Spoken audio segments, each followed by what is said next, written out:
Well, the Colorado Rockies have made their first official coaching change of 2025, and I asked the question, is it enough to save the Colorado Rockies? We are going to answer that when we come back right here on the DNVR Rockies podcast.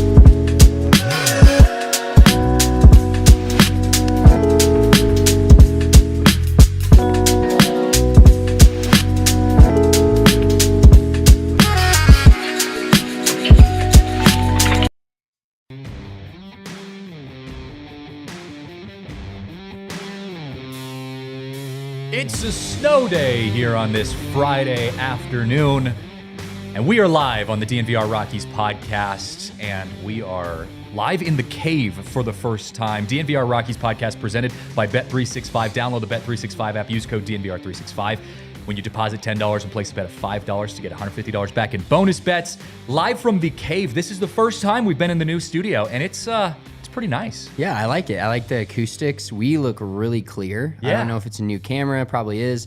The TV's clear, whatever it is. And I also like the TV being there because in our other Studio B, it's like up there. And so I like always catch myself doing this move. We're looking away. But now I feel like I'm like, you can see my face straight on, which is probably the best view. The more sideways I get either way, not great, I'm the not opposite. great. It's a side to side thing for me. If I'm looking straight on the camera, it's not great. I also look like I just came off the ranch this morning. Yeah. I came How are into the cows studio. this Yeah, morning? I know. I was going to say I was feeding and watering the hogs. Yeah.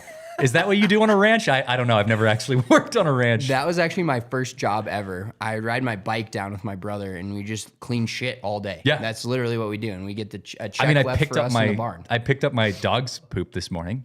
That kind of counts, right? Yeah, I hate doing that. Yeah. I love the backyard. Like I can pick them up once a month or whenever, let the snow get to it. There is nothing more demoralizing as a man, as someone who tries to maintain my image as a man living in the state of Colorado or anywhere. There's nothing more demoralizing than standing on the side of the road. You got a tiny little dog at your feet and you've got a poop bag draped over your hand and you're like waiting for your dog's poop to fall out of their butt. So that's what I was doing this morning. And it's better ways to start your day, but we're here. And when it's cold and then the bag's all warm and you got to hold it, and for me. I'm not a big fan of that. Not a big fan of that. All right, baseball is not happening today. We did get some breaking news, not as exciting breaking news as we had yesterday, but the Rockies did postpone their game today, and thank God they did that. I'm looking up out the window right now above our studio, and it looks miserable outside. It's like sideways snow. It is April. It was 75 degrees yesterday. I was golfing yesterday, and yet here we are getting another snow game under our belts here in Colorado. The weather has been, aside from a couple games so far this year at Coors Field, the weather's actually been atrocious for Rockies baseball at Coors Field. There's been some miserable games. The entire time that they've been on the road, it's been beautiful. And entire time they've been home, other than maybe that Sunday game when Dollander pitched his first ever start, that was a decent game. Yeah, that was fine. Decent Sunday game. But yeah, it's snow. Hey, look at it this way, because I'm always purple glasses guy. We get a Sunday night baseball game now. We do Which get is a electric. Sunday night baseball. Can we get the sound, Yeah. the soundtrack and everything? Exactly. John Miller on the call? It's not. I don't think it's going to be on ESPN, but Probably not. We get the Sunday night baseball game. We get Sunday night baseball. Without the music, without John Miller, without Dan Schulman. Yeah, it's still Sunday night baseball. Yeah, so they're rescheduling it. Tomorrow's game got pushed back to 2:10, which I also think is the good move. I'm really glad personally. Marissa's out of town. Got the house to myself with just, one of my dogs, and I'm excited to just relax today, not have to worry about baseball. I saw someone tweeted at you yesterday and was like, I think they were doing your little game recap thing that you do. Yeah. And they did it like, hey, the Rockies didn't hurt us today because it was an off day. So you love that when that happens. Exactly. Yeah. The last thing they did, team transaction wise, was actually in a lot of people's favor. So right now they're 1-up, and they haven't lost a game in a couple days because they haven't played, and they won't lose a game today either. Good day to be a Rockies so it's fan. second day in a row we're marked safe from watching the Rockies. Yeah, exactly. Well, we've got a lot to talk about on the show. We are going to be talking about everything that went down with the coaching moves, the transitions. Is there going to be more on the horizon? Is it just going to be Bam Bam that gets let go? What's the future look like with the team? Also going to talk a little bit about these new City Connect jerseys that you are debuting. We're going to bring in our very own head of content, of art, of design, pretty much the OG in D-line. He's going to be joining the show last 15 minutes to give his thoughts on what the Rocky City Connects are to him. And I'll just preview what I'm expecting him to say. I don't think he's going to take the positive approach. No, he's going to tell me I'm ugly in this jersey right to my face. Right into your eyeballs. He's going to look you right in the eyes and say that. I'm used to it from him. So yeah, that's the way it goes. So we got a lot to talk about as this show goes on. But obviously, the big thing that everyone wants to know about is right now the coaching decision, right? The Colorado Rockies fired, or as they say, they relieved Hensley Meulens of his coaching duties effectively within less than a month of the start of this year. Now, you and I had talked about this before the season got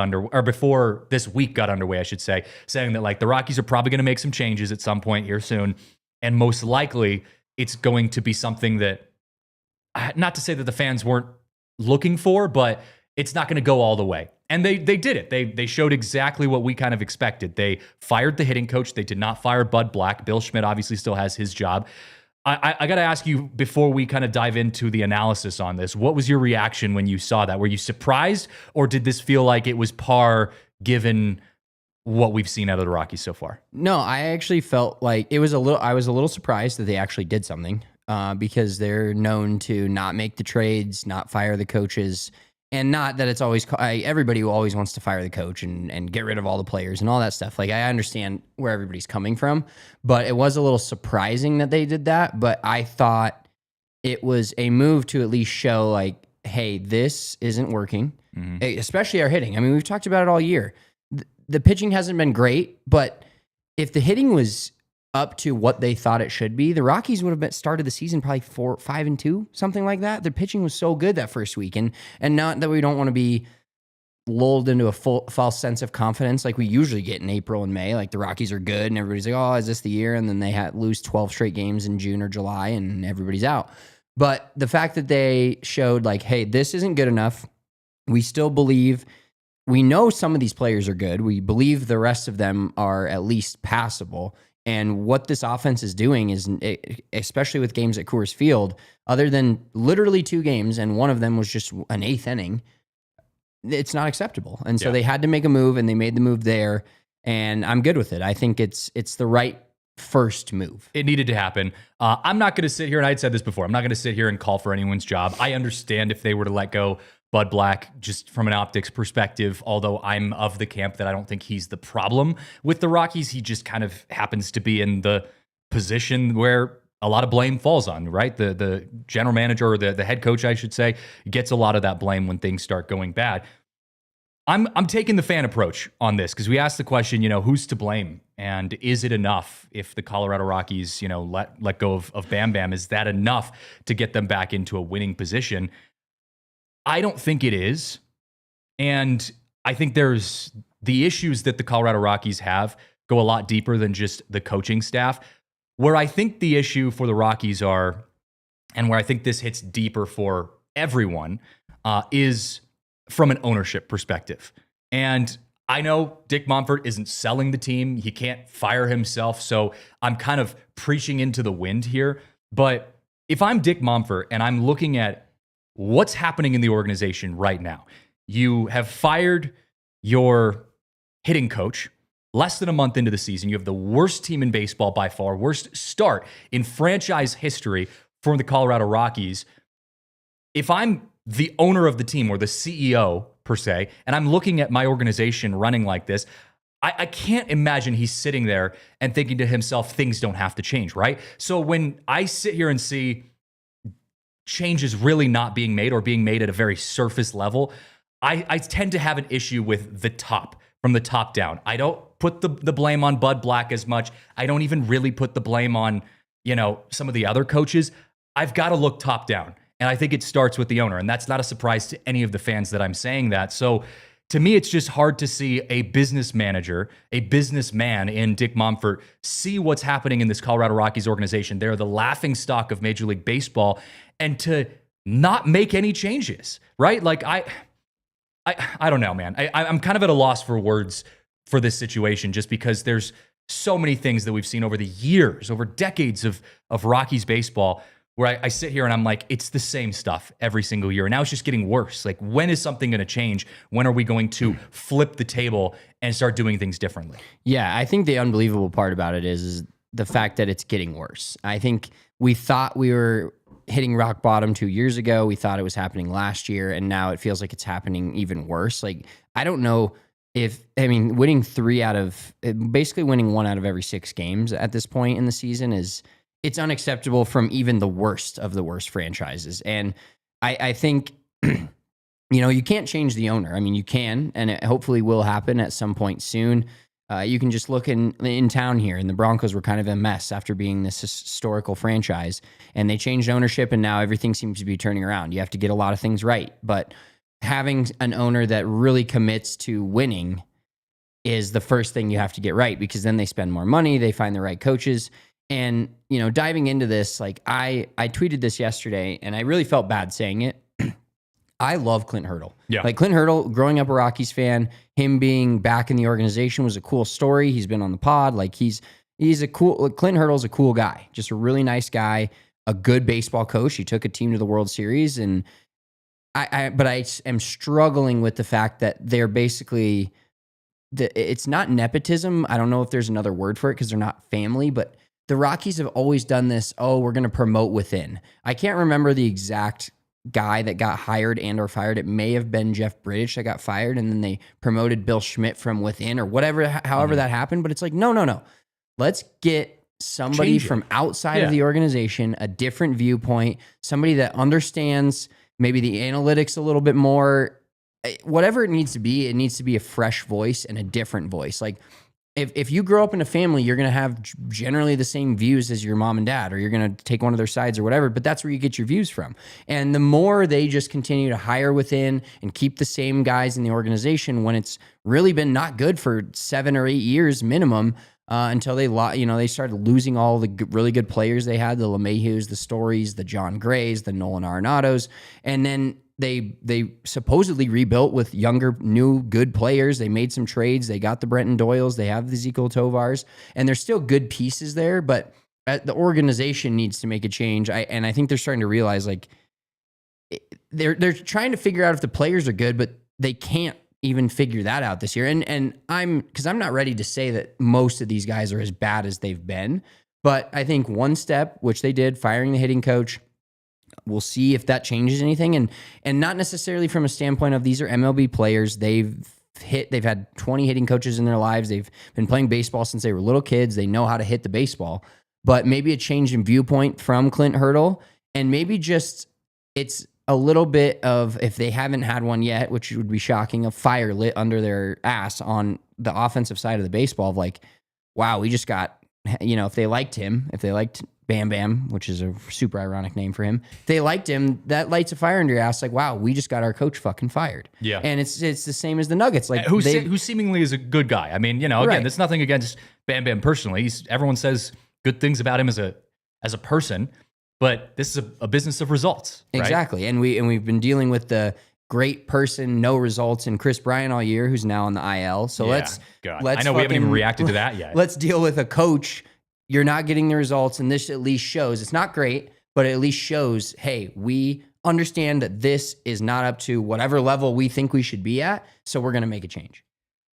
I had an analogy just come to my brain here, and you were talking about results, and you look at it this way. The Rockies' run differential is minus 51, and to put that into perspective, the next closest team below them, or ahead of them, I should say, is 32 runs ahead of them. I mean, minus 51 run differential for the Rockies is atrocious. So again, I go back to this whole thing with Dick Mumford. And again, I'm going to use this analogy. The Colorado Rockies are his company, right? He's a businessman. He made his fortune as a businessman before he bought the Rockies, okay? Right now, the Colorado Rockies are Dick Mumford's company. And your company is failing. Sales are at an all-time low. Morale is absolutely crushed right now. Your top performers are non-existent. You just fired your department manager less than a month into, quarter one of your season. and you're sitting there. If you're the CEO of the company or the owner of this company, you have to start looking at that like, I'm going to make a change, right? Because if my company is failing right now and is the laughingstock of this industry, a good CEO, a good owner, says, I'm going to make sweeping changes. I'm going to absolutely flip everything upside down, and we are going to get back to where we need to be a successful company. Fans aren't going to games anymore, right? The attendance for the Rockies, although it's a slow start to the year, the attendance for the Rockies is looking really bad to start this year. The team is at an all-time low. Like, I just can't fathom Dick Monfort sitting there and saying, I'm not going to make any drastic changes. What's happening right now for the Colorado Rockies is not working. So you have to do something out of the ordinary. You have to get creative. Firing a hitting coach and bringing in someone who's already been in the organization, who's already been fired from this organization. Again, no disrespect to Clint Hurdle. You're just going in circles here, right? Like, that's where it gets to me, is that it doesn't make sense. It's like he's treating baseball as if it's this totally different thing. Like, this is a business. Treat it like your company. Your company is failing. Do something different. Yeah, and he's in an interesting spot too, where he's been around the Rockies. I mean, he's owned them for a long time. This city will show out if you have a good baseball team. And it's not like you're Tampa Bay, where you can barely fill the stadium even though you're making the wild card and making the playoffs. Like, it on the surface, the main point of owning a professional sports team is, if you can win, most likely people are going to come. And that's especially true in Denver. If you start winning some games or putting some competitive teams on that field, Coors Field will be packed full every single night for home games. I've seen it. Yeah. I've seen it in my lifetime. So it's shocking to me to think that you're an owner of a professional sports team, and even though your business is doing semi-well in the pocketbook, I would think, which is actually declining, which actually may force the hand of more things coming up in this year. If there's bad team, bad attendance, all of that, I think that is going to incite some changes. But it is crazy to me. Like, I'm not a millionaire. That's why I'm sitting in this chair right now. But if I'm a millionaire, billionaire, and I'm owning a sports team, the first thing I would do is, how do we get the team to be good? And then we can figure out all the rest. That's literally the point of owning a sports team, is winning championships. Yeah. Should be. It's not. Yes. I guess I should say it should be. Because the business comes. Like, it's almost like a customer service business. If you build it, business. It will come. Yeah. You treat your customers well, they'll come back. You treat your customers to a winning product, they'll come back. And this city will come back. This city would rally around the Colorado Rockies. I've seen it in my lifetime, and I hope to God I get to see it again.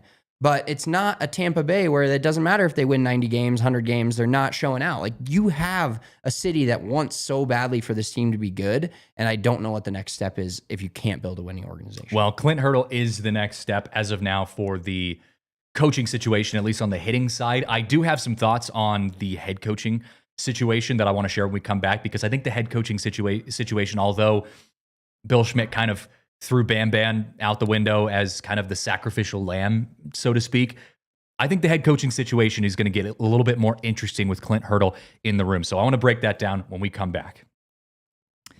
All right, it is baseball season. And even though the Rockies are struggling right now, we're still going out to games, right? I mean, we know Coors Field is a destination. Maybe that's the problem with the Rockies, is that people still go to games because it's a beautiful place to go. Kale, one of our producers here, even said it the other day. He said Coors Field is the best bar in Denver. And so whether you're going to Coors Field or you're trying to go to an Avalanche hockey game here in the playoffs, or the Nuggets coming up in the playoffs, Game Time is the place to go. Get your tickets at Game Time. They make it easier and more affordable to get tickets than any other place you can go to get your tickets. I'm talking $5 tickets to go to a Rockies game at this point. I mean, it is insanely cheap. And also, if you're looking to go to some playoff games coming up here pretty soon, I was looking at that Wednesday Landeskog possible return game. It's like $150 for nosebleeds. And I know that sounds expensive, but given a playoff hockey atmosphere at Ball Arena with Landy's return, $150 is not bad on the Game Time app, and it's probably going to get a little bit cheaper if there's still tickets available as we get closer to the actual puck drop. So whatever sport you're into, take the guesswork out of buying tickets with Game Time. Download the Game Time app, create an account, and use code DNVR for $20 off your first purchase. Terms apply. Again, create an account, redeem code DNVR for $20 off. Download the Game Time app today. Last minute tickets, lowest price, guaranteed. Also got to give some love to our friends over at Breckenridge Distillery, and they are the official bourbon and vodka of the Denver Broncos and also of us here at DNVR. My favorite go-to bourbon. I know they have vodka. Some people like vodka. I'm definitely more of a bourbon guy myself. Bourbon is my go-to, and Breck Distillery Bourbon. It's the world's highest distillery. I don't know if that has something to do with like the chemistry behind, how they distill their bourbons, but it's incredible. I mean, all my old fashions that I make, Breck Distillery. Yeah, they have the Broncos blends. The vodka's great. They have an espresso vodka that is just absolutely. I drink it straight. It's a psycho incredible move. Incredible. I take shots of vodka. Good for you. Also a psycho move. Seems very healthy. I stay in my lane. Yeah. That's my lane, and I stay in it. You know what to expect, and you go with it. Exactly. But you can't go wrong. Use code DNVR at checkout for free shipping on all orders over $99. Learn more at BreckenridgeDistillery.com. All right, back here on the DNVR Rockies podcast. Christian Saez, big fly, Spence. Going to take some time to get used to that. I have a quote here I want to read from one of the national baseball writers, Ken Rosenthal. You probably know him if you have been around baseball for a little bit. He was talking about the Colorado Rockies and their coaching situation. And he said, quote, Bud Black cannot be blamed for the team's consistent failures or its continued irrelevance. The Rockies seem to operate in a separate universe from the rest of baseball. So this goes above Bud Black's pay grade in what he's talking about. He's talking about the decisions that the Rockies make and the ownership decisions that the Rockies make. The segue I'll make based off of that quote is bringing Clint Hurdle in. The first thing I thought of when I saw that Clint Hurdle was going to be the next hitting coach for the Colorado Rockies is that they're putting someone in the organization, aside from Warren Schaefer, who we all know is probably going to be in that coaching candidate role, or at least conversation if Bud Black was to get fired. They're putting someone else who has experience as a head coach who can at least provide the team options if and when Bud Black loses his job. That was my take on that. When I saw that Clint Hurdle was getting hired back into the organization, it's like, okay, if Bud Black ends up getting fired at some point this year, Clint is probably going to be your interim head coach or interim, manager until you do a formal interview process. Do we think Bud Black loses his job by the end of this season? Or do we think the Rockies firing Bam Bam was kind of that, again, sacrificial lamb in a way to say, yep, we made a move, we made a change, and at this point, we just got to stick with the script? No, I don't think that this is the last firing of the year. I can't say for sure if I think Bud Black is next or by the off amazing chance where we get what we're all asking for and they fire the GM of the team. I think that there's more firings to come, and especially if they continue to lose baseball games in the fashion that they're losing baseball games. Yeah. Now, we can shit on them, and I'm always going to have my purple glasses on. That's why I'm here. But like the game against the Dodgers, after losing 5 straight and scoring 0 runs in 3 games against the Padres, they go to play the Dodgers. They actually get a lead and then have a 7-run outburst in the bottom of the first inning. Love that. But that game, if the Rockies were 3-15?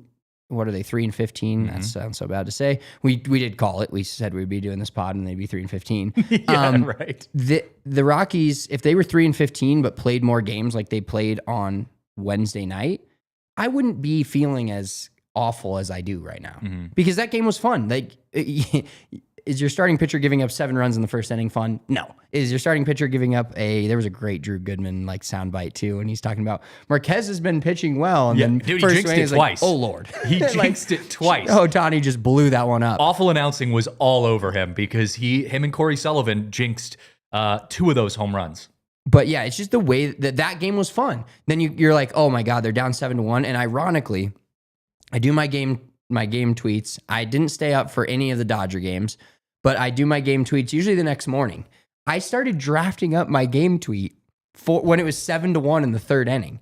And I was like, another Rockies loss. What went wrong? Everything. What went right? Nothing. Yeah. But I started drafting that up, and then I went to bed, and I was like, I'm like not necessarily going to sleep yet, so I'm going to turn this game on my phone.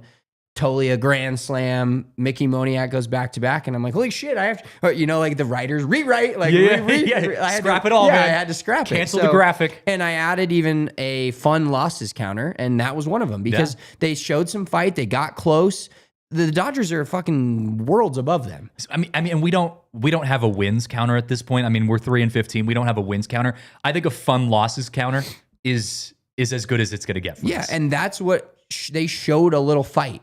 And you could tell, like, in the moment, I think I texted you this, but Hensley Meulens, is that his name? Meulens, Meulens, yeah. You could tell the hug that he gave to Tolia was like basically like a "you might have saved my job" hug. It was great. Like in the you gave me one last good game, man. Yeah, exactly. You gave me something to look forward to, because I mean Tolia's been just as bad as anybody, and finally got off the schneid, and they chased that pitcher, and then they chased him all the way down to AAA, for God's sake. So it was a fun game to watch, and we've talked about this a million times that we didn't expect this team. I expect this team to win 60, 70 games, but who knows where we'll end up. They'll maybe get a hot streak, maybe get back close to 10 to 20 games under 500. Who knows?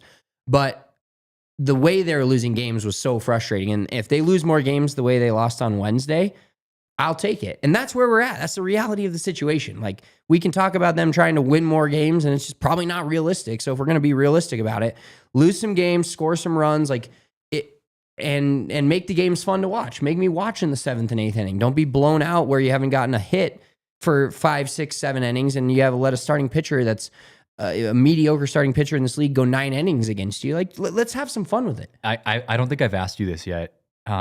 For context, for people watching, Spencer pretty much put a mortgage on the Rockies hitting the over on wins this year. How are you feeling about that? Not good. Not good. But I keep telling myself, I would imagine not. The old baseball saying is every team wins 60 and loses 60. It's what you do with the other 40. They're starting to lose a lot of these other 40, but if they win 60, I'll be fine. That bet, you and Hank both put a pretty penny on the Rockies to hit the over on wins this year. That was set at what was it set at? It's like 59.5. 59.5, which before the season felt like a steal. 100%. That's why I bet it. And now you're like, oh God, this is sketchy. Yeah, usually when a bet seems like it's free money, it's actually the opposite. They tend to know what they're doing over there in Vegas, with the odds makers and whoever writes those types of things. They tend to know more than we do about that kind of stuff. So I tend to lean more the conservative route, but that did feel like a pretty safe bet. So the Rockies are not helping us out here by any means with that. I mean, look, we were arguing with people on Twitter after that game because we were saying, hey, despite the loss, like that was a fun game, and people were like, oh, the Rockies are still crap. Like, they struck out 16 times, which is awful. Like, don't get me wrong. I'm not excusing the Rockies for being a terrible baseball team, but God, the bar is on the ground right now. You had a grand slam and back-to-back home runs against the freaking Dodgers. You made them sweat a little bit. Like, your bullpen looked really good. 16 innings pitched, by the way, in this Dodgers series, only 2 earned runs. The bullpen, dare I say, was actually really good in this Dodgers series. Like, there were things you could look at and you're like, hey, that was kind of fun. But like, remember, the bar is set on the ground, under the ground for us right now. So anything that we can step over is a win for us. I will take that. And also, that grand slam call for Michael Tolia's grand slam, I think it was Drew Goodman, Corey Sullivan, and Spilly was down on the field. Electric. I mean, those guys. I'm a play-by-play guy. I have a hard time with like the analysts kind of talking over the big calls. Like, I have a hard time when you've got the analyst just like screaming in your ear, because it's the play-by-play's job to set the stage for that moment. But given just how starved Rockies fans were for the energy of that moment, and also how starved the broadcast was, I mean, I feel so bad for Drew and Spilly and Corey and Houston and all those guys.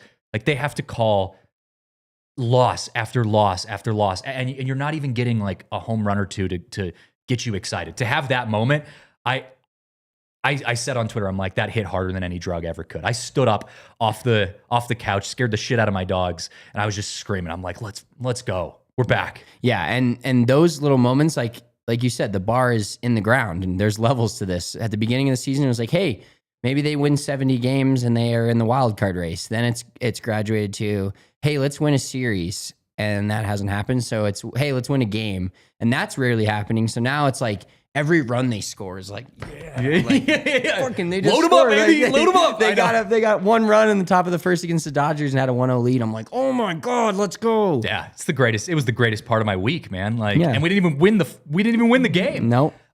Speaking of that, I have this thing I put together because we talk about, the Rockies being the laughingstock of baseball and the Dodgers being the Dodgers, but I've never seen more of a display of absolute glazing that we saw over the weekend on social media than the MLB account for the Los Angeles Dodgers when they were playing the Colorado Rockies. I put together a little montage. Riley, you want to pull this up here? Just hold off for a second with the video. I put together a montage of 4 sounds of 4 home runs that happened all on the same day. And I want you to try to establish which home run was which. And I'll give you the context. 3 of them were from the Rockies games. 1 of them was from a non-Rockies game. But I'm going to play this clip, and I want you guys to tell me if you could tell the difference of the sound of these home runs. Riley, fire it up.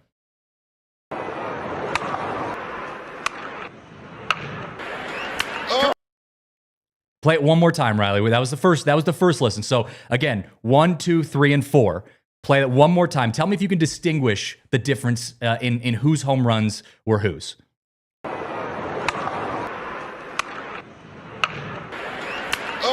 Okay, I'll ask you this. Which one was Shohei Ohtani's home run? Probably the second one. Nope. Number 1, the first one on that. And the reason I ask, and you could tell that the last home run was the Corey Sullivan, like that. That was the Big Mike grand slam. The reason I ask is because MLB account posted on their Twitter a separate video with an angle of Shohei Ohtani's solo home run and said, it just sounds different.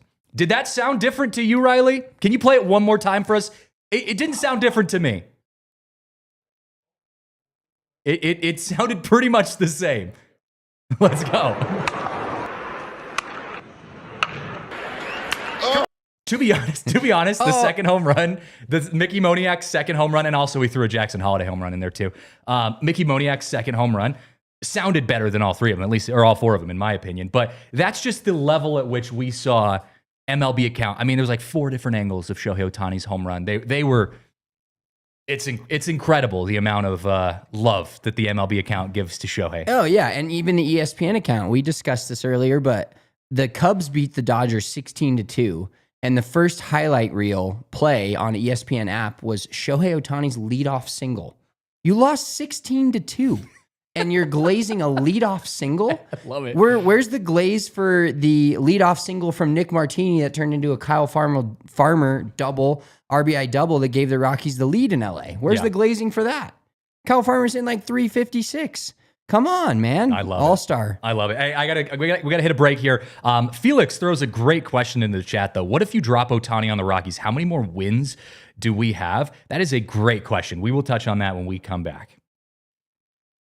All right, got to give some love to our friends right now over at Empire Today. We are in a new studio, and this new studio has the privilege of being the floors being replaced by the one and only Empire Today team. They've replaced all of our studios, all the floors in all of our markets, and they are all incredible. But they don't just do businesses, they also do home renovations when it comes to your floors, replacing your floors. So if you are in the market to get a new floor, Empire Today is incredible. They have great customer service. Their speed is really good. They make sure they take care of everything in a timely manner.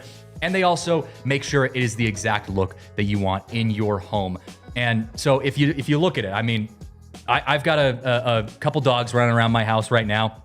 I got to make sure I have floors that can handle the running and scratching of my dogs all over the floor. You've got kids at home, or a kid at home who's probably just as destructive as my 2 dogs are combined. The most destructive human on the planet. Exactly. You've got to make sure you have a floor that can handle that. Empire Today has you covered. Schedule a free in-home estimate because some things are just better at home. DNVR listeners can receive $350 discount when using promo code DNVR. Yes, you heard that right. A $350 discount with code DNVR. Restrictions apply. Visit EmpireToday.com/DNVR for full details. Also, got to give some love to our friends right now over at Shady Rays. It is summer season here in Denver, Colorado, despite the atrocious weather that we have outside. But give it a couple days, it'll be back to the mid-70s, sunny, and you got to have some sunglasses that look good with every occasion. They even have purple sunglasses for our purple tinted Rockies takes that we have here on the show. Whatever color you're into, whatever your vibe is, polarized, non-polarized, Shady Rays is incredible. Be sure to check them out exclusively for our listeners. Shady Rays is giving out their best deal of the season. Head to shadyrays.com and use code DNVR for 35% off polarized sunglasses. Try for yourself. The shades rated 5 stars or more by 300,000 people. All right, back here on the DNVR Rockies podcast, Christian Saez, Big Fly Spence, Felix hell of a question there in the chat. What if you drop Ohtani on the Rockies? How many more wins do the Rockies have? Well, baseball is a sport that is more than just pitching and hitting, or more than just one guy, I should say. It is pitching and hitting. It is pitching, hitting, defense, all of those things combined. The Rockies are kind of bad in all of them right now. Bad pitching, very, very bad hitting, and so far, kind of bad defense. They've had some good moments, but kind of bad defense. If you put Ohtani on the team, the Rockies are better, but I look back to the Angels, when Ohtani was on the Angels as my example, because when Ohtani was on the Angels, did the Angels go to the World Series? No. Did the Angels go to the playoffs? They did not. They have not been to the playoffs. They have the longest drought of playoffs in all of baseball right now over there in Anaheim. And you had Mike Trout on the team. You had two of the best players in the entire MLB and maybe two of the all-time, oh God, I don't want to get people pissed, maybe all-time 20, 30 greats when their careers are done. Easily. Trout and Ohtani will be in the top 25 of all-time MLB players. You had two of them on your team. One of them pitched and hit, and you still never made the playoffs. Like the Rockies made the playoffs with the team they had in 2018. None of them were Shohei Ohtani's. None of them were Mike Trout's. Now, I will say if Shohei Ohtani was right now he's in this weird, like, not pitching, like just adding his bat to the lineup, maybe, you're maybe 5-10 right now, 5-11. Or 5-13, Jesus, still not good. Maybe his pitching too. Yeah, but if you added him, you added him as the starter, the number one starter, and had that bat at Coors Field, you might be, you might add over a season. Like if the Rockies finish with 40 wins at this point, maybe you're a 45 win team, 47 win team. But even the Dodgers are still the Dodgers, but they're kind of struggling this year. And I was listening to the game, whatever game it was, I was listening on the radio when they were playing the Dodgers, and they were talking about Shohei Ohtani. I think only has like 6 RBIs on the season, and he only has and he has 5 home runs. So he's literally not hitting with any runners in scoring position right now because the bottom of their lineup is so bad. You want to see so bad? Look at the Rockies 1-9. That'll show you what really bad. No, not 1-9. We've got Kyle Farmer in there, dude. He's our all-star, man. He's one of the best hitters in baseball right now. 4-9. Yeah, exactly. Can't take away from Kyle Farmer's success. Yeah, it's Ohtani also, the interesting thing about Ohtani is that he is a dual player and he's really good at both. So like if you have him pitching, you have him hitting, obviously that helps. But again, you can't play all 9 positions on the field, right? You can't play all nine roster spots or 9 lineup spots. You need more than just that. And Nate, our guy Nate, who just put out an article this morning, had a great article looking at like, what's the formula that the Rockies are doing right now? And it's just not working. The Rockies kind of shifted into this like idea of we need to build up our pitching staff and we're going to start to kind of draft around pitchers and seeing what that looks like. They got back to it with the Condon draft last year where they brought Charlie Condon and he was more of a power guy. But Nate makes the argument that, hey, Rockies shouldn't even be touching pitchers, right? Like I don't care what the Rockies do from a pitching perspective. You've got to have guys who can hit home runs. Like that's how you win games. Power at Coors Field wins you ball games. And the Rockies have guys that are not hitting home runs. Hell, they're not hitting at all, but they're not even hitting home runs, which would kind of make up for some of their bad offense. Like last year, they had 3 20-20 guys.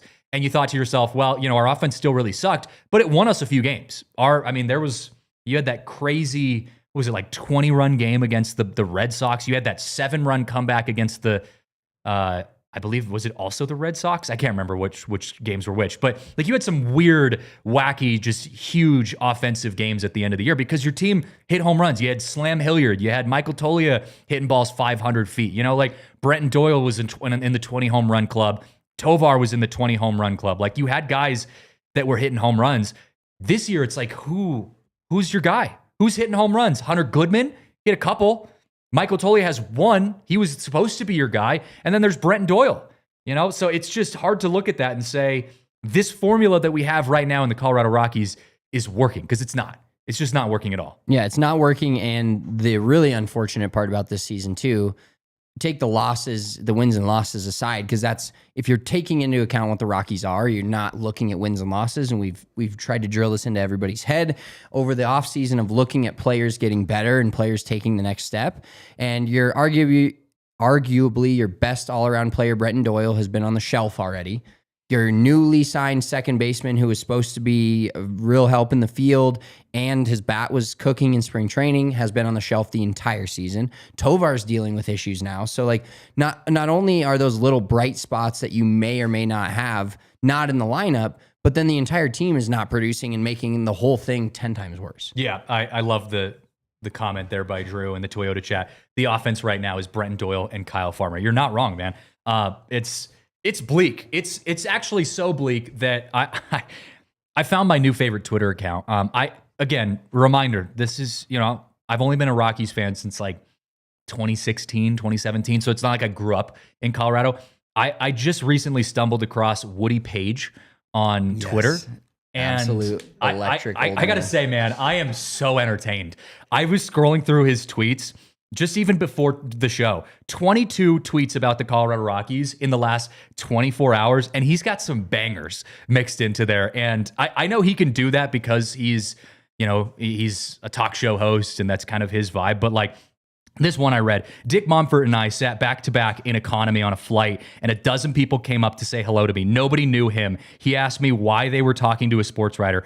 I'm on a little TV show they watch, he said. He obviously never viewed ESPN or any baseball shows ever. I'm like, these are just awesome tweets. If you go through, like if you want to go down the rabbit hole, go through Woody Page's Rockies tweets, and they are electric. But it encapsulates the optics of the Colorado Rockies right now. Again, I used the analogy before when the show started. Like, the business is burning right now.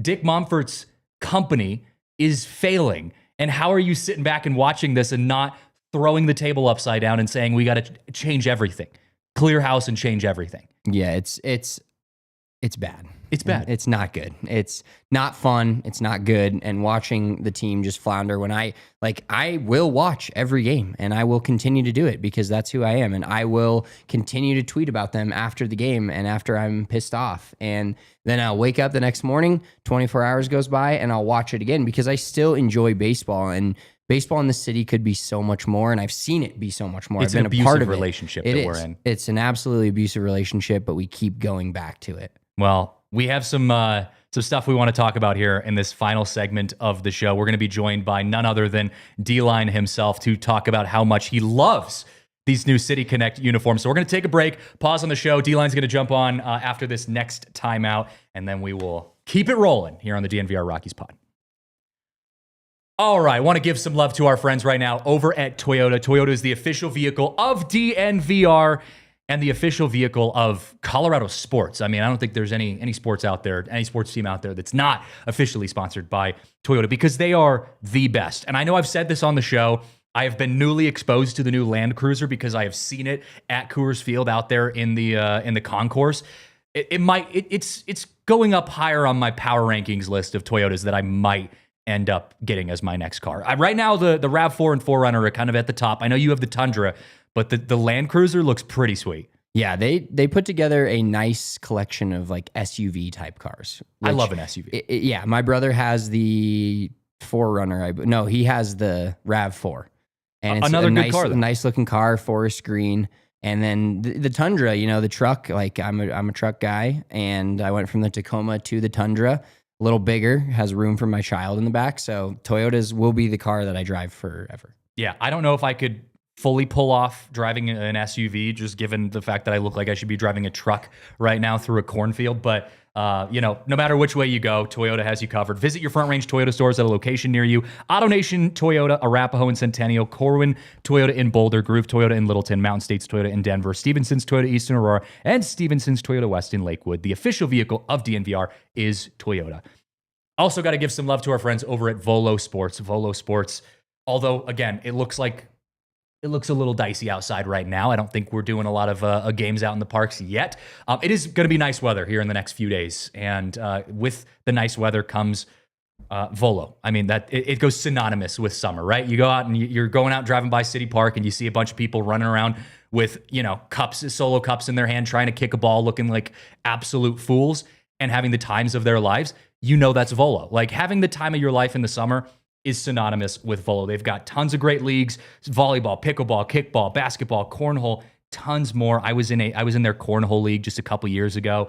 Electric. I was terrible, but it was a ton of fun. Have you done a bunch of Volo leagues these last few years? I've done a lot of the beer in hand kickball, and then last year we did a bowling team, and I hate bowling because I'm not good at it, but I actually kind of like got better over the course of the whole league and started to get a little competitive. I'm a competitive person, but not when it's something I know I'm not good at. I'd rather just go full throttle it all the way back and not care. But once we started like losing some of these bowling matches and I saw some people rolling some strikes and I was like, I can't lose for my team, I started getting a little more competitive with it. So they do bowling, a ton of indoor stuff, and the facility up in Rhino in Denver is unreal. Like a great spot. I play pickleball up there. Love it. Me and RK did a little pickleball with Volo. So there's just a lot of options. You get to meet people and you can just show up by yourself and play. So you and RK certified pickleball pod coming up at some point. It's the sport of the future. Yeah. Players can sign up as a free agent, small group, or full team. All ability levels and backgrounds are welcome to join. Use code DNVR10 for $10 off any Volo Denver league. All right. We are going to welcome in D-Line to the show. We're going to get him set up here. That is our guy D-Line right there on that graphic. Biceps looking like they're bulging. What a body he's got. Dude, you've been hitting the gym a lot, man. That's a good look for you. Listen, I don't look it, and I may not be it, but I'm a little muscly. You're a little muscly. I had years where I was hitting the gym.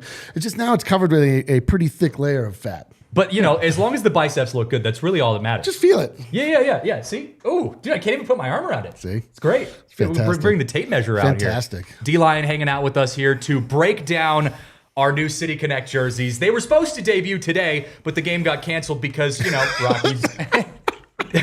Anything that can go wrong will go wrong, including the debut of New Jersey. That's Rockies law. Is that official? The game is officially canceled? Yes. It's been postponed.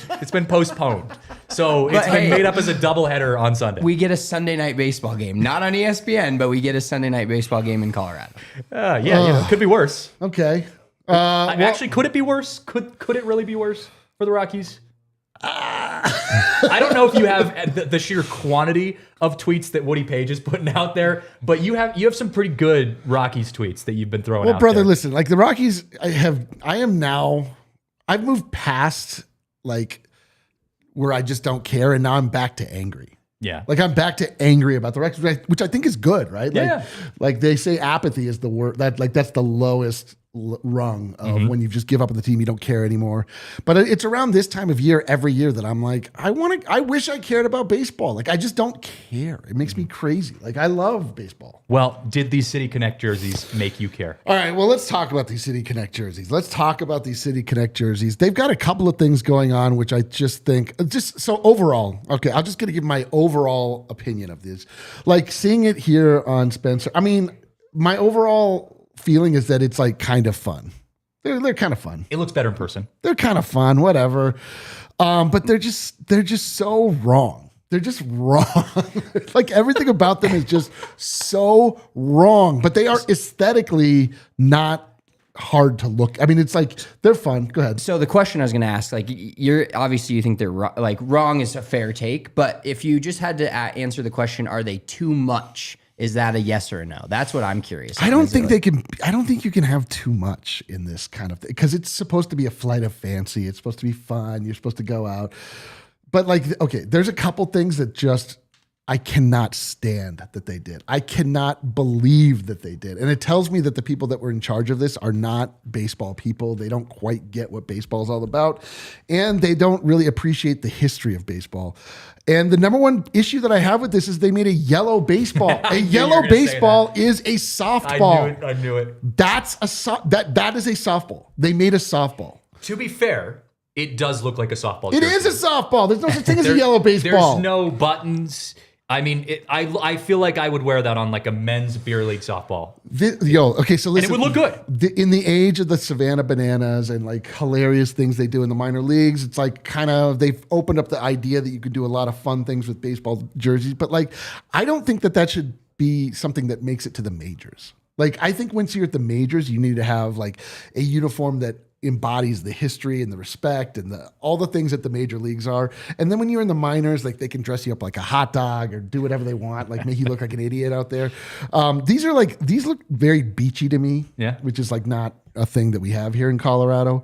I'm bringing this to Mexico 1 million. Yes, dude. Yeah. But the things that are like so fundamentally wrong about this, in my opinion, in my view, first off, the typeface emblazoned across Rockies. Go Bakif. Yeah, the Bakif. First off, I mean, like it's cut off. You can't quite, it could easily look like a B. The Bakif. The Bakif. The Bakif. But that's not a type. That's not a baseball type treatment. Yeah. It's just like not. That's not what baseball type treatments look like. I like the color. The color scheme, right? The purple fun. with the light blue. It does scream kind of Colorado to me. It's very light. Dude, to me it screams California or Florida. But that's so Colorado, man. Like it's so it's just bright here and it's sunny. And I mean, I get it. Florida. I mean, someone in the chat said it looks like the Phoenix Suns doing a collab with Taco Bell. You're spot on with that. But it's still it's supposed to feel like the sunset and the sky and all of that kind of stuff. I understand that. Like I do get that. Yeah, they just took sort of like the yellow and red and blue thing that is Colorado and they flipped it on its head. They made it way more intense. They made it way more neon, and they took like the Colorado colors and just neonified them.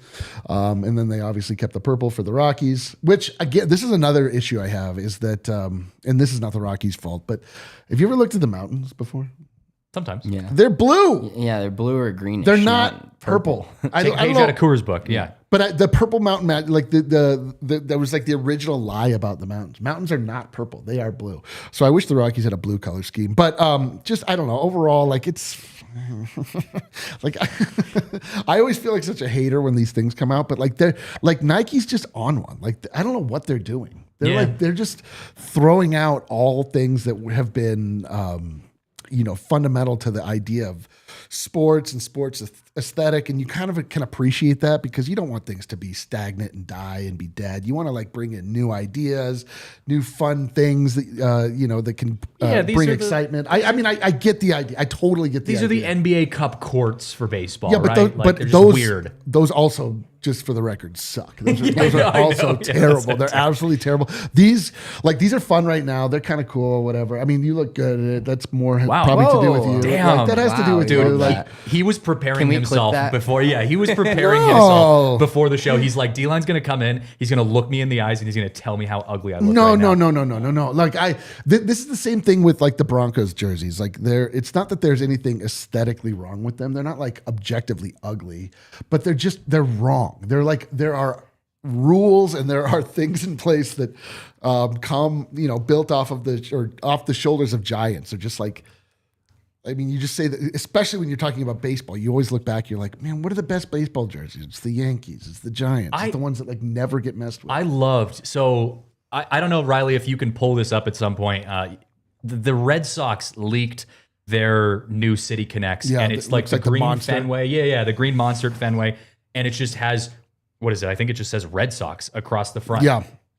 I know you hate the word clean, but it was so I looked at that and I was like, that's so clean. No. I would wear that. I don't hate the word clean. I hate when people use the word clean for things that don't. They just use it to say that they like it. Yeah. When it's not clean. But that feels like it's actually rooted in something. This is rooted in nothing. This is just all brand new. I also one of these things, I know it's small letters, but it talks about why it doesn't have buttons, and it says it's supposed to pay homage to kind of the jerseys that you wore when you were, they didn't put it this way, but when you were a youth baseball player. Yeah, exactly. And I'm like, that just from an optics perspective, that just feels a little off for the Rockies. I don't know if you want to be promoting think about that. Yeah, think about that. We're a youth baseball team. Put some damn buttons on it, I mean, just think about what they're saying. They're dressing them like little leaguers. Yes, yeah, that's what I mean. Because they're going out and getting beat like little leaguers would get beat in the MLB. Maybe you could pull that off if you're the Yankees or something, and you're just an actually the Dodgers. This kind of looks like it could have been worn by the Dodgers. Different, obviously, with the purple and stuff. But the other thing I wanted to ask, two more things. First, the pants. They're going with white pants. Yep. With the stripes, kind of at the the little color stripes.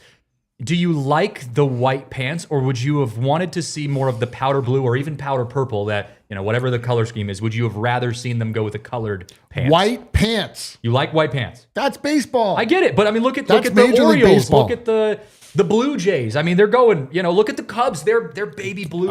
City Connects are beautiful in my opinion. Well, because that's like a team. That's a team that can kind of mess around because they have like the foundation right. Yeah. No, I mean like baseball. Give me gray pants or white pants. It's the majors. Like you're not messing around. It's like you don't go to. Like there's Wimbledon or the Masters or something. Like there's a reverence you're supposed to have for these top level sporting leagues or events, and like. When you start to get really goofy and dorky about it, again, it's fun. I guarantee this will be like later on. They'll show you like the worst jerseys list in like 10 years. They'll look back and be like, what in God's name were they thinking? But you're going to look fly as hell in Mexico. I cannot believe how bright that coral pink is. That thing, to say that is day glow, that thing is glowing. I cannot play laser tag in this. That thing is, I will be fucked. That thing is glowing. I'm trying to think of what the equivalent of a City Connect jersey in the Masters would be. Like you're talking about the traditions of some of these. It would like, be the sports. Yankees. The Yankees. Yeah. You wear white. You wear pinstripes. You don't mess around. You don't even have sideburns. You can't have a beard. Like now you can. Whatever. Now you can. But the point being, that's the future of baseball, baby. They have just a reverence. Like that's the thing is that there's just this is so irreverent, which sometimes is a good thing, but it comes on the heels of something like a team that basically has no reverence for the sport in which they play to begin with. So to me, it's like they look like clowns because they are clowns. And so it's correct. So like we just throw them out there. It's a bunch of clowns. It's a clown show. There's no rules. Do whatever you want. Who cares? You're not wrong. You're not wrong. I know this is a very vague question. It's very general. So I know you won't have like a specific, maybe you will. I probably will. What would you have done? What would you have done if you could have designed this? It's so easy. It's so easy to do this stuff. Like all you need to do is you need to make a faux back. You need to give them like a great looking script font. Rockies don't have one. There are things that you can pull on that are just like grounded in the history of the sport. Rockies, you could give them a look that looks like they came out in the 1930s. You make it look like it's just something that's. I mean, does this look like Denver to you in a real way? Like, would you, if it didn't say Rockies on the front, would you think that this came from Denver, Colorado? No, you're right. Being honest with ourselves, it's beachy. No. It's incredibly beachy, and the whole concept is that it's supposed to connect to the city. There's no connection to the city. Yeah, Dwayne had a funny comment earlier because it was like. They did that whole video, and I did watch it, and I was stoked, and I obviously ordered it pretty fucking quick. Yeah. But no shame in your they game, designed brother. it based on snow gear, and then they canceled the debut of the jersey because of snow. Like absolutely incredible. I mean, I can get down with that. Like the idea that it's snowboarding and it's cool, but the hype video worked. It did work. Yeah. Listen, and I don't mean, they're incredibly talented people that work for Nike, like very, like this is hot. There's a lot of smart decisions from a design standpoint that you can look at and be like, oh, these colors are actually, they're kind of working the same like vibration level. There's things that are smart, but it's like you gotta come to Colorado one time if you're gonna be responsible for making the jersey for the city. Cause it's like, it doesn't feel like Colorado. Do you think they could have done with just taking the blue all the way down here in the sleeve and then having the purple Rockies where it's not like a flat line and then Bockies? I mean, to me, they could do anything, but it's like this is just fundamentally off. RK made a good point when these first got leaked, and I think it was the shoes that got leaked first, the Nike Air Force Max shoes. And he made a good point by saying, we all are reacting positively to this because the shoes look sick, right? Like I would wear the shoes with that color combo, the trim on the outside, all of that kind of stuff. That's very different than saying I would wear the jersey, or the jerseys would look good in a baseball perspective. I also would wear the jersey. I mean, I agree. It's a good jersey, but is it Rockies baseball jersey? It's an attractive piece of clothing. Yeah, it's a fun clothing. It's a fun summary piece of clothing. You don't look bad. They're not objectively ugly. They're just wrong. They're just wrong. And again, they put a goddamn softball on the thing. There's a softball and it's designed for little leaguers. Think about those two ideas. What are we doing? Yeah, it has man. like Bernie's Bar and Grill on the right side of it. You know, it's like a old man softball jersey where you get sponsored by the local pub. Absolutely. Like the CO patch is sick. I mean, there's some interesting stuff in there. I like this because that's the official CO of Colorado, basically. Like that's what has made it into our official like state logo. And it has the den. Yeah, it's got the den. I mean, again, it's like the airport. I like the little details. There are a lot DIA, by the there's way. a lot of really thoughtful, interesting details. No question. If this person worked for me, this designer, I would be like, all right, I got something. I understand where you're going for here. Like the colors to me are way too bright for a sunset. Like they're just. I understand where you're going, but it's way too bright. And again, if you show me a baseball jersey with a softball on it, I'm going to fire you.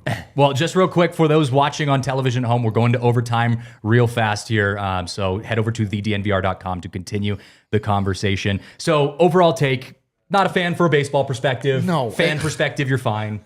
I don't hate anybody that likes this or wants to own it or wears it. Again, Spencer looks good. It's like fun. Do you like this more than the license plate? I don't think so. And I didn't like the license plate either. Like to me, that was such a surface level approach. And my perspective on this is a lot different because I actually do this. Like I actually have to go to cities and create logos for the teams that people then look, like for these podcasts and so I actually, early on when we started to do this, I was like, I'm not doing anything until I walk around that place and like get kind of a feeling for what people are into, what they don't like. And just sort of like try and absorb the vibe. This is just, Nike's just like hey, what if we just like made some cool shit and we just, and then we just did it. And it's like, okay. I mean, I get it also because they're doing 30 jerseys at a time or whatever. Yeah. And so. Some are better than others, though. Some are better. Some are most assuredly better than others. Before we lose you, though, I want to get your thoughts. Best jersey out of all of our Colorado sports teams.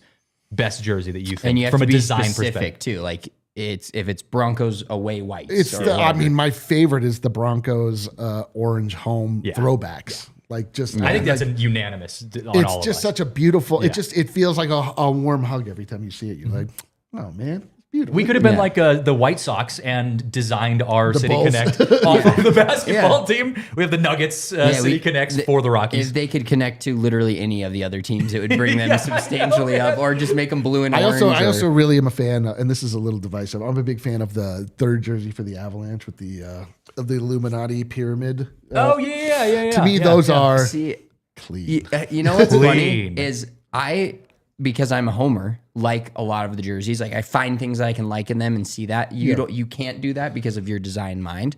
But that is my least favorite jersey in town is that Avs alternate. To me, it's so like lame. I see. Like, and I guess maybe to me, one of the things is I don't like the navy. Like to me, the Avs color scheme of like the burgundy and the lighter blue is awesome. When they throw navy, I'm just like, that's fucking lame. Interesting. I don't like it. Like Broncos navy works because there's a bright orange with it. Nuggets have, I don't even know what their actual color scheme is. The yellows, the reds, there's so many. But like they have other interesting colors that work around that. To me, when the Avs go like navy, I'm just like, I hate it. Interesting. Well, so my contention is that I would love, as soon as I'm crowned the sports czar of Denver, Colorado, and I'm able to have control over all of the teams at once, would be huge. I would like for Denver, Colorado to adopt the same principles that Pittsburgh, PA has, where it's all black and yellow, right? Yep. Like all of the teams have the same color scheme. And to me, the unifying color currently is navy. It's the one outside of the Rockies, and purple is close enough to navy that it's kind of in the same vein, but it's like the Broncos have a navy, Avs have a navy, Nuggets have a navy. I would prefer that royal blue be our one unifying color. Every team uses royal blue. I love the royal blue. Really? Mile High City Connects for for the Nuggets, the royal blue for the Broncos, I feel like is superior to the... Feels too Dodgers for me. I mean, from a baseball perspective. Well, I mean, you can go anywhere with it, but it's also like the foundational color of our flag and all of our everything that we do. And so from that standpoint, I would just love if the Rockies ultimately ditch the purple because, again, mountains are not purple. They are blue. I don't think anything. I mean, sunsets. You can get a purple sunset. You can get a purple sunset. about it. The only reason I'm not a big fan of purple, but the only reason I do like purple purple as a Rockies color is because it's different. Like you have the Vikings For sure. and you have a few teams that have purple, but everybody runs the same reds, yellows, blues, like all that. When But you have there's purple, never it's like, oh, that's different. But it's like the Lakers are purple. There's lots of purple. It's I don't know. To me, the Rockies are. I'm just looking at this from like I want Denver to have an identity, you know. And to me, there's like a very easy through line that you can pull. Currently, it's Navy. I'd like it to be royal blue. If there was one odd man out, though, out of all of our teams, and I'm saying this as the Rockies guy, it's got to be the Rockies, right? Like, yeah, like I mean, you know, if there's a team that I'd want to be the odd man out, the Rockies are nowhere near what the Nuggets, the Avs, the Broncos, the Buffs, the Rams, like. The Rockies are completely out of that conversation. For so sure. we need to figure our wins and losses out before we can start having jerseys that look like our other good teams. But here's the main idea here with all of this in general is that the Rockies are so like they're just floundering. They're not respected. They're a punchline around the city. Nobody wants to pay attention to them. Nobody wants to talk about them for an hour a week, I'm sure. 2 hours a week. 2 hours a week. Like it's just they're just like a bummer. And they're what they need to be doing is like going back and trying to be respectful and like prideful and like having, you know, presenting themselves in a way that just looks like they belong. And this is just like another example of they just look like clowns out there. Can you remake this jersey with your Photoshop and just put bummer across the front? Yes. That would be an all-time tweet. Bummer. Every time the Rockies lose, we can just tweet that jersey. Bummer. Bummer. Just an absolute bummer. Bummer is the greatest word to describe the Rockies. Because really bummer means like you were excited for something. Yes. Because people out. are excited for the Rockies when they're good. Dude, It's not the like hype another going into this team- year was like maybe we'll be better. No. Just like a completely like lofty idea. Maybe we'll be a little better. Yeah, Nope. dude, I went on to Altitude Sports Radio the day before opening day, and I did the whole Vic Lombardi. Write this down, hell, record this. The Rockies will be better in 2025, and boy, was I wrong. Well, it's not over. Nothing's over, man. Nothing's over yet, but so far, man, I'm shocked they haven't clipped me. We still have and put that all over 144 more social. games. Yeah, I know. Just because they already have the worst start in their history doesn't mean you're wrong.